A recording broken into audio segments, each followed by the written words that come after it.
All right, friends, welcome back to the Debbie Dose Rookie Profile Series. I'm your host, Eric. If you haven't, definitely like, subscribe. I need your support. And I'm jumping into the second part of our Zach Charbonnet profile. Uh, this one, taking a look at his film. If you didn't watch the data profile yet, the quick summation, he's right in line with, your average back that's put up a top 20 for a season with almost all of his data points. Uh, Enough to make me feel pretty secure that he profiles as a successful NFL back just based on his data profile. But if you've ever followed my content in the past, you know that I'm a Charbonnet supporter. I just think he's a good player and he's fun to watch. All right, so let's take a look at the film. And again, this film is on the Devidos YouTube channel. So check it out if you're interested in subscribing to Dynasty Nerds, where not just my work, but the work of all my friends in the film room. Use my affiliate code. You can get 15% off the film room, which is a pretty good deal. Don't get me wrong, like we got plenty of film on our channel, but if you really want some depth in your scouting, I love the DN film room. So, all right, let's fire it up.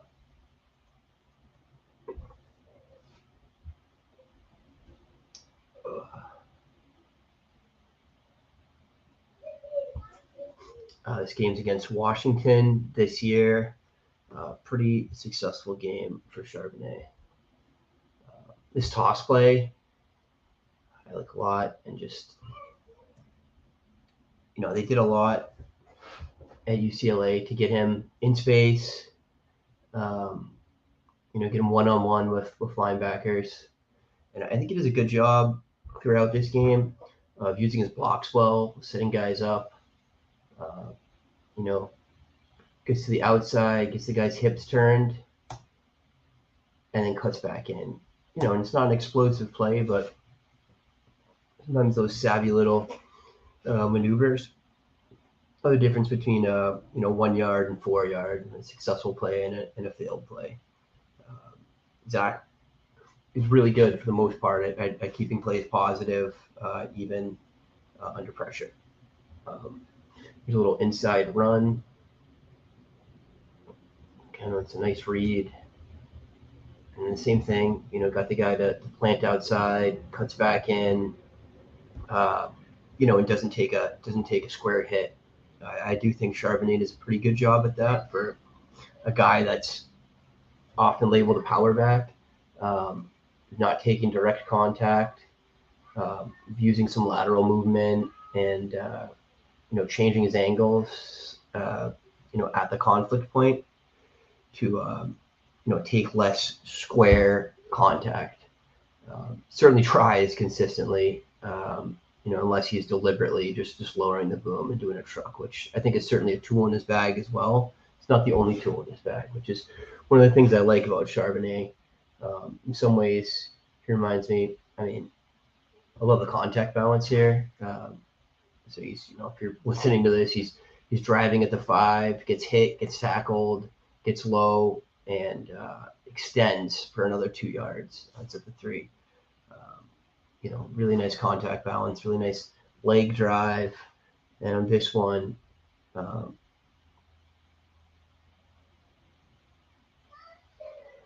like his pad level as he runs. It gets really low through the hole, it gets small through the hole consistently for a bigger back too. He's 6'1", he's a big guy. He's not going to have the BMI that you want, but he is certainly good at lowering his center of gravity to run, less tall than he is. Again, in this last place, you see, he's not doing anything special here, but just where some guys are going to get hemmed at the line of scrimmage here, it's a little bit small between the tacklers, and he falls forward for 3 additional yards. These are the small things that a guy that's a good between the tackles runner, that's good power runner, is good at using his strength for small gains, was capable of doing that. Some of the other backs in this class can't. They're not gonna get that. Sean Tucker doesn't get those yards. Gibbs doesn't take those kinds of runs very often. But even Tank, I don't think Tank This is more Tank style, but I don't think Tank runs this style as well as Charbonnet does. And this next clip's going to illustrate some of the other stuff I really like about Charbonnet. I mean, this move here, for one, it's the ball's high. He does a good job catching with his hands, extending, transitioning to a runner, and then again, it's one of his moves. He's got the dead leg, right? Gets the guy looking to the sidelines, plant, moving in, and that's I mean, a lot of running backs can do that, but most of them aren't 220 pounds. That's something I saw again. Gets the first down, just successful play on 2nd and 18, getting the first down.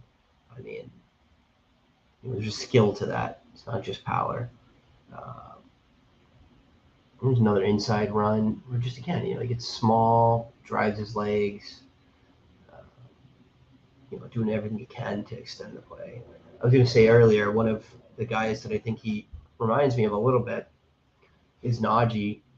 He's certainly not the pass catcher that Najee is, but just in terms of a bigger guy that also uses lateral ability well, has a little bit of agility to his game. I do think there's some similarities in the style. Even here, it's a simple play. It's a toss. Same thing.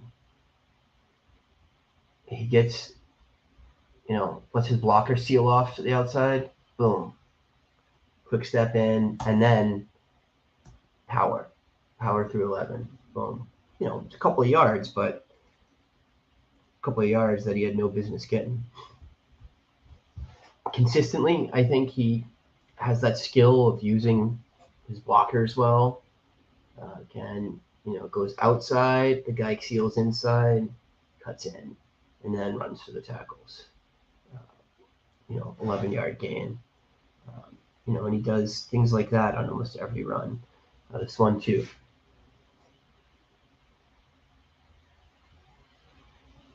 Again, nice little flat route for him. Boom. I think the guys just don't expect the change of direction ability. I mean, Washington's defense is loaded with talent too, but I think he has a lot of suddenness at his size. The guys don't expect it. That much momentum changing that suddenly. Good use of the hands. I honestly, I think a lot of it is he's got good footwork. So last year, again, I was pretty high on Spiller. Got obviously smoked on that. But the things I liked about Spiller were his use of some change of direction ability, some agility at size. Charbonnet is way better. He's got better footwork. He's efficient. You don't see him sprawling and windmilling around corners, which you would see that on Spiller's tape at times. And I think he just knows when to be direct and when to try to make a guy miss. And it's valuable. The other thing, I think he's just much faster than Spiller, much more explosive. Which again, it doesn't help with Spiller's play style, and it's a shame. But boom, it gets stripped. It's not really a drop. If you're trying to play that style, but you're running a 4.66 or whatever, it's not helpful. And I think Charbonnet's, he can be a 4.4 guy. He's not Jonathan Taylor, but I do think he's going to be 4.5, mid 4.5s, I'd say 4.54, 4.56. And just right here, like this is some pretty legit speed. Takes a few steps to accelerate. Not that like kind of Saquon Barkley just instant go, but that's some good speed for a 220-pound back. So this one's kind of more what I do and don't like about Spiller. Pass game usage, setting him up one-on-one, and he gets away with it. Sometimes he tries to rely on his agility in a way that I don't think is going to work at the next level.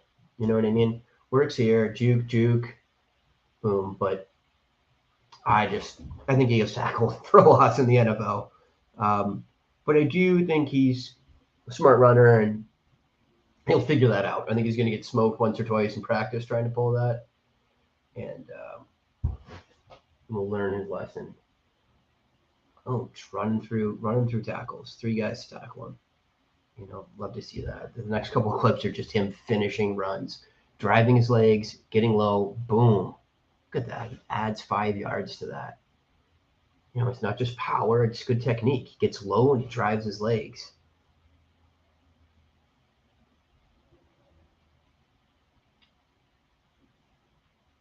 Just running strong, finishing runs.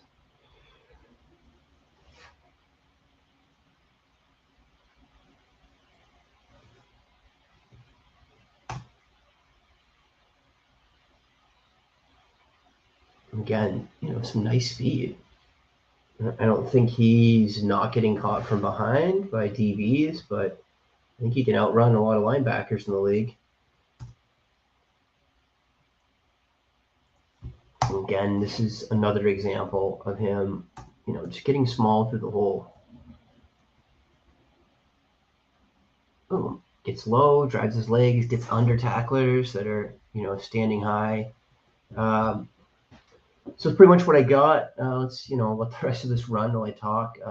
For this edition of Debbie Dose's rookie profile and Zach Charbonnet, I do plan on coming back to some all 22 a little bit later in the off season, get closer to the draft. I want to get through my first run on everybody first, make sure that there's some content on the channel for every draft worthy player. But I'm excited for Charbonnet.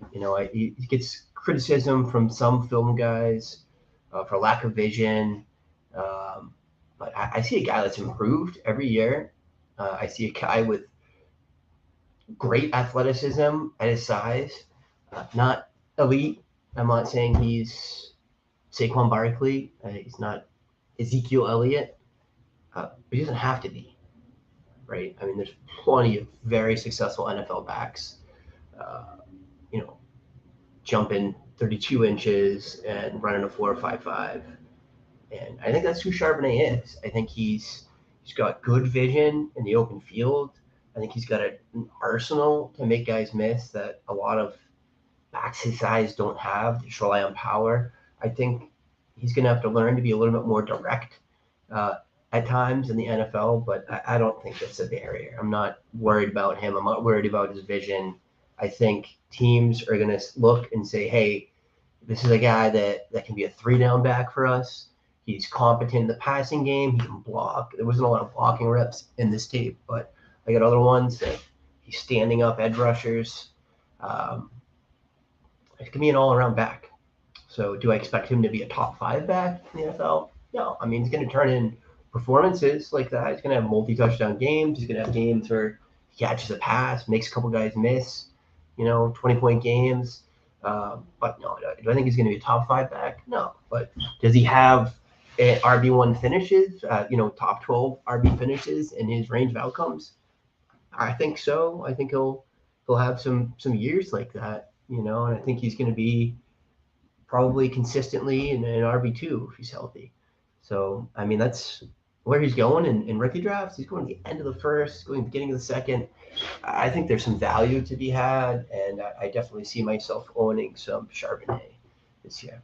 So that's it. Please like, subscribe.